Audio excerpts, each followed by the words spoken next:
if fx satisfy the relation, if fx satisfy the relation fx equal to ex, fx equal to ex, limit है integration का 0 1 y plus x E x F Y D Y then E plus F zero is ए।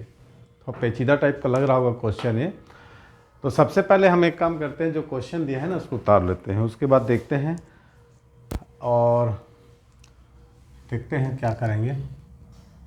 आपको दिया है f x is equal to e का power x plus 1 0 y plus x e का power x F Y D y x F y. तो हम एक काम करते हैं, सबसे पहले अपन क्या करें, अलग अलग कर लेते हैं, है ना। सबसे पहले हम अलग अलग कर लेते हैं इसको आप अलग अलग कर लो। F x equal to E x plus 1 0 y F Y D Y plus x E x F Y D Y. ठीक है, 0 to 1 क्या करूँगी इसका,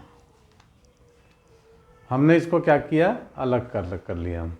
y F Y D y x ई एक्स को हम बाहर अब निकाल लो। अच्छा देखिए y के फंक्शन में तो इसको हमको बाहर निकालना था, है ना, तो इसको बाहर निकाल लो। ये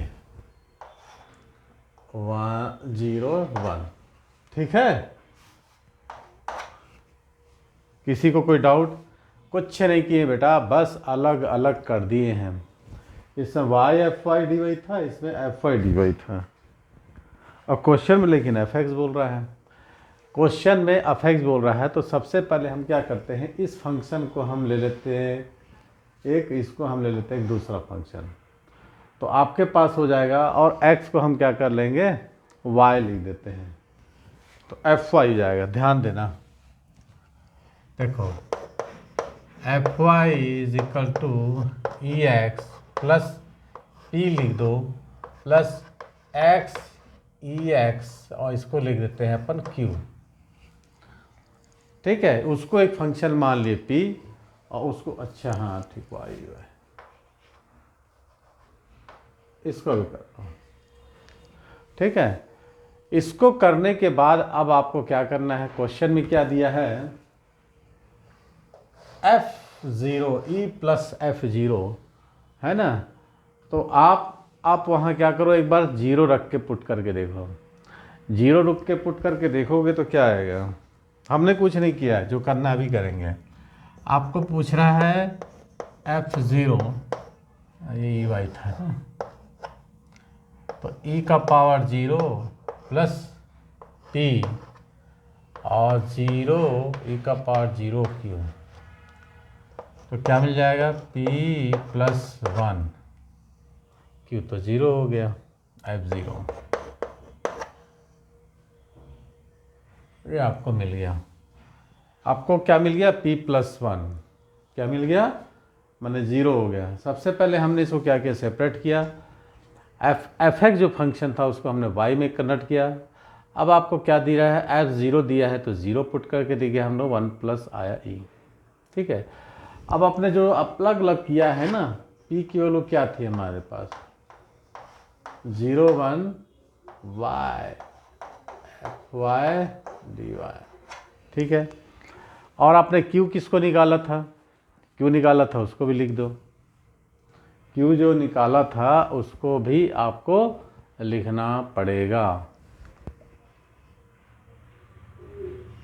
क्या था q,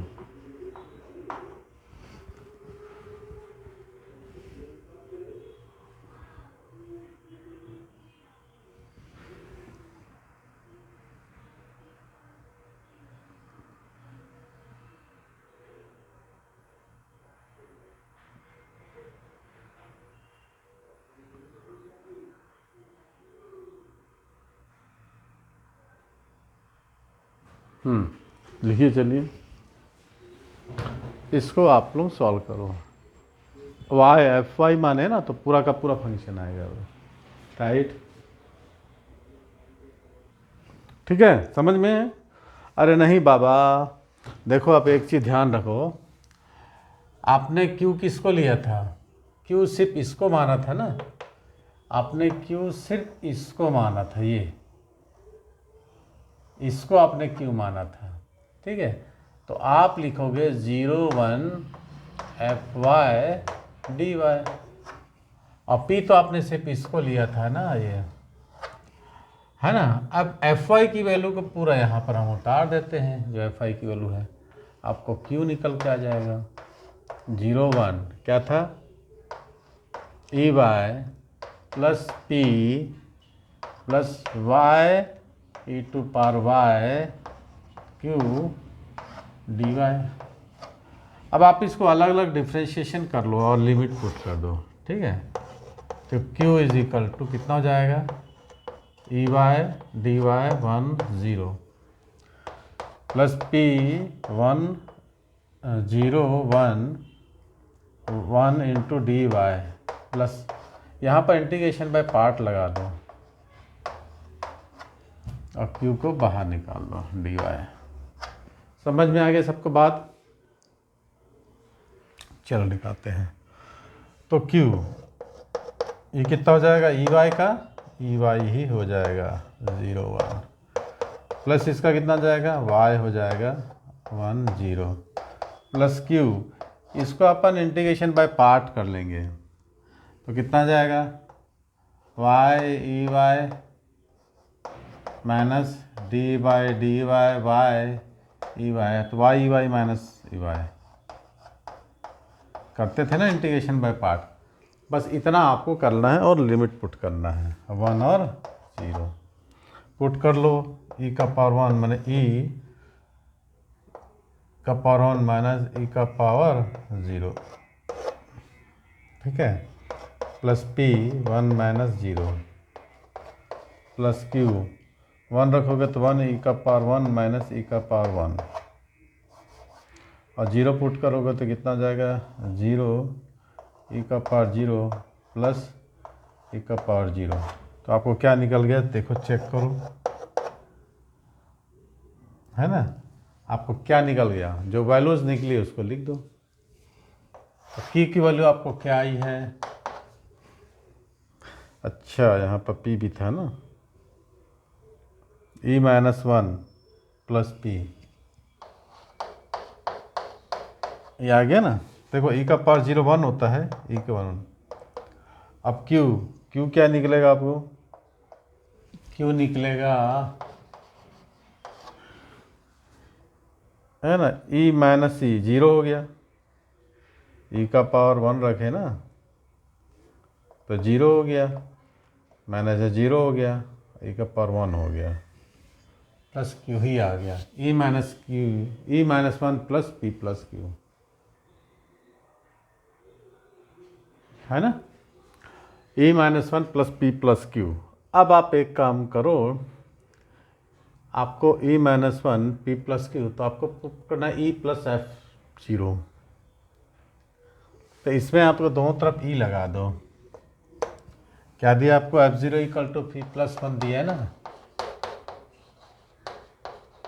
ना, तो इसमें लगा दो ई प्लस f0, ये निकालना है आपको, ई प्लस पी प्लस 1 ऐसा निकालना है ना। अब आप क्या एक काम करो,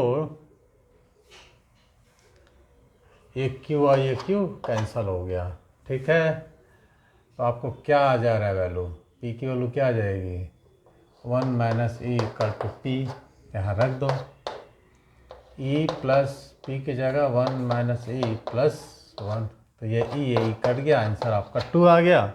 बस यही क्वेश्चन था, क्या आ गया आंसर आपका, 2 आ गया, ठीक है। कोई दिक्कत नहीं था, आपको क्वेश्चन में थोड़ा सा डिफिकल्टी ये था कि इसमें मिक्सअप कर दिया, F x equal to X plus 0 1 Y A plus x E x F Y D Y then the E plus F 0।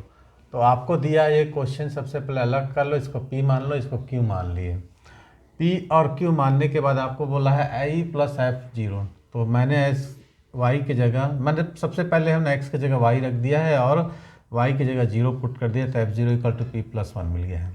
अब q की वैल्यू हमको निकली है तो p की वैल्यू तो इतना निकल गया, q की वैल्यू इतना निकला, तो हमने सारे फंक्शन को y लिया था यहाँ पर, हमने रख दिया इसको डिफरेंट इंटीग्रेट कर दिया। इंटीग्रेट करने के बाद हमको मिला कौन सा, q equal e-1 plus p।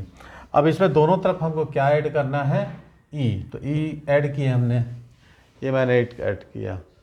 अब यहाँ से q और q कट गया, हमको मिल गया किसके, p की वैल्यू हम पुट कर दिए तो e माइनस e कट गया, 1 + 1 2 मिल गया और हमारा आंसर 2 सॉल्व हो गया। चलिए थैंक्स फॉर वाचिंग, मिलते हैं अगली वीडियो में। हाँ, CBSE के PYQ, CBSE 10th के कई बच्चे बोल रहे थे जो मेरे यहाँ हैं कि इस साल जो बच्चे CBSE 10th का एग्ज़ाम दे रहे हैं उनका कहना है कि सर उसके PYQ 2-4 वीडियो अपलोड कर दिए 5 नंबर क्वेश्चन के, तो आज मैं अपलोड कर देता हूँ, आप लोग उसको मेरे इस चैनल में जाके प्लेलिस्ट में जाकर आप लोग अच्छे से देख लें। तो आप लोग अच्छे से एग्ज़ाम दीजिए, क्योंकि आपको 11th अगर मैथ्स लेना है, जेई की तैयारी करना है, तो फुल मार्क्स आपको लेकर आना पड़ेगा। चलिए थैंक्स फॉर वाचिंग।